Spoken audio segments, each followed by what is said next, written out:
building common ground. You can see that we went to a castle in Denmark, in a remote place. We went to an island close to Munich, also very remote place where you had to take the ferry to get there.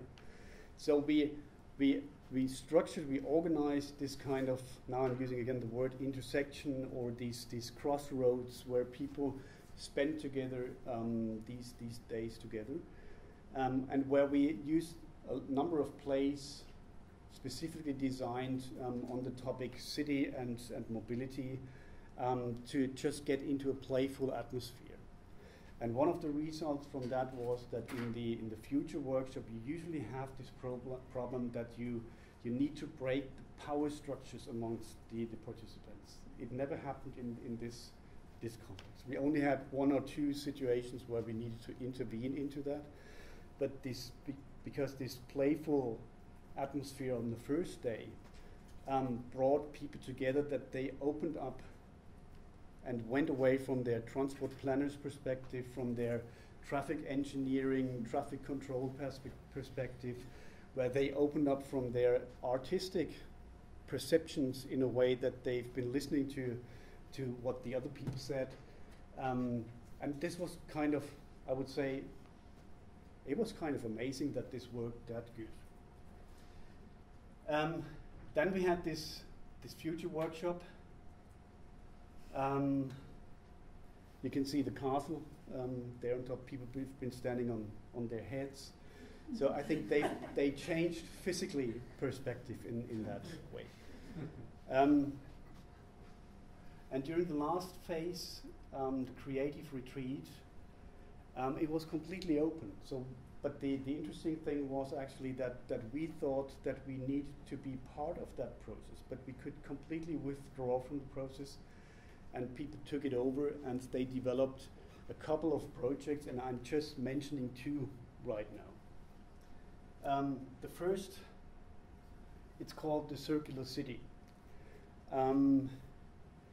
People who have been involved into that project, they've been taking the idea of the circular city and they've been discussing it back and forth, and they tried to find a material representation for that. It reminds me to Buckminster Fuller's quotation, if you want to change reality, build a new model.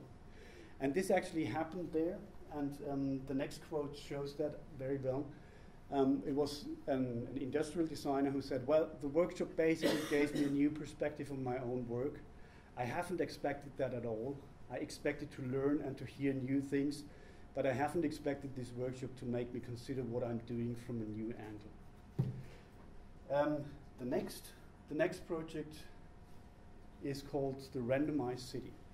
And this is, I'm going to read out the next quotation because I think it summarizes that very precisely. The first thing that pops into my mind, and this was during an evaluation dinner that we made with the participants more than half a year ago, later after the workshop.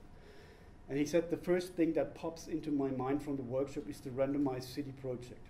On the one hand, it is so far away from reality, but on the other hand, it is so obvious. It's not a solution, but it was a mind-blowing moment and a thing that opened up new lines of thought. It was a story. The storytelling was quite interesting because they told a story about a city where everybody is living in cubes, and every year at a specific day, the cube's going to be reconfigured. So all the elements of the city, the infrastructure, and the social structure is going to be reconstructed, redesigned, and randomized in a way. And I think the quotation describes it very well because the interesting thing in the evaluation dinner that we had more than half a year later, it was always a sort of reference point in Munich. In Denmark, it was different. There was more this circular city, which was kind of materializing of a lot of ideas there. Intersections and changing perspectives. Arts can do crazy things, said somebody. after the workshop. Somehow you don't understand, but you look at this and say, that's cool, and it doesn't have an impact right now, but then we just have to wait. We can't change the world today. It was a kind of eye-opener to see how mobility transformed into different other fields throughout the time that we spent together, even as it wasn't upfront and always present. And I think this is, from a mobility's paradigm perspective, I think quite exciting, because of course it wasn't that we've been constantly talking about mobility or mobilities. We've been talking about real estate politics, we've been talking about different forms of event management, so it was a whole array of different topics, but it came out, it materialized in a way that in the background a mobility agenda was there. And of course, Marlene and I, we moderated the 2 workshops, we brought it in somehow, but we didn't enforce it in a way. It happened, and I think this is what people who are paying money for a project like this, they don't hear that they don't like to hear that, but it happens somehow. It's not a process that you can manage, and for the mobility's paradigm, I think it's in that sense interesting that in that project we've learned that this perspective is actually there. It's an emerging paradigm, it's an emerging perspective to interpret and to configure material and social elements of a city that needs a framework, it needs an institutional setting, and it needs places like this to show up. Concluding remarks. I think I'm more or less in time. I think coming back to the introduction about first modernity, second modernity, or mobile risk society and industrial modernity, default urbanization, the urban planning that is at work today is still applying the strategies of first modernity. In second modernity, or the mobile risk society, those concepts will be replaced by a post-technocentric and reflexive practice in urban planning. This is what I hope for.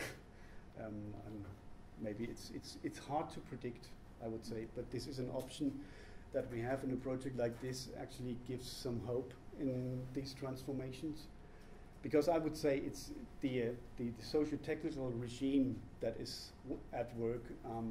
It needs some kind of institutional innovation in a way. The Mobile Cities and the Mobile Future in the City project shows ways out of the expertocratic and technocentric planning culture, and it documents learning processes in how to handle the complexities of an interdisciplinary planning. It shows how the new mobilities paradigm can be applied in practice. And using art, it's not a marginal, it's not a fancy add-on. It's an essential thing, because it opens up, or it raises radical questions and articulates uncertainties that are otherwise hard to articulate. It doesn't give final answers, but art blows people's mind and provokes thinking out of the box. And this is just referring to the quotations before.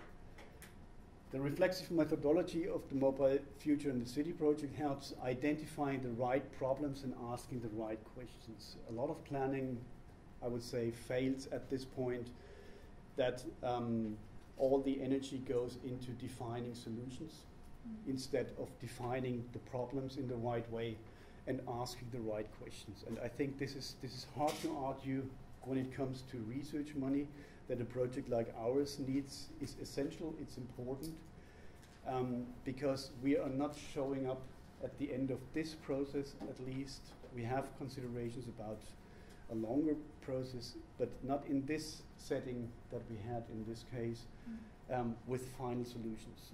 There are no easy answers in that. And mobilities as an ontological concept, or an ontology, reconfigures and undermines the predominant reading of the city.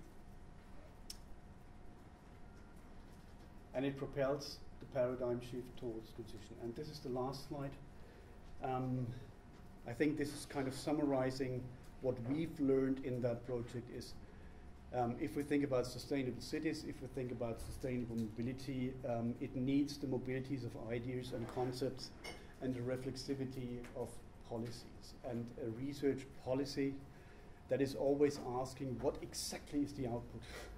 So you write a proposal, everybody here in this room knows that we write a proposal and we need to define what is the outcome of the project, is killing all these innovations that are actually possible and that we could handle when we apply the right methodologies. Thank you very much. Thank you.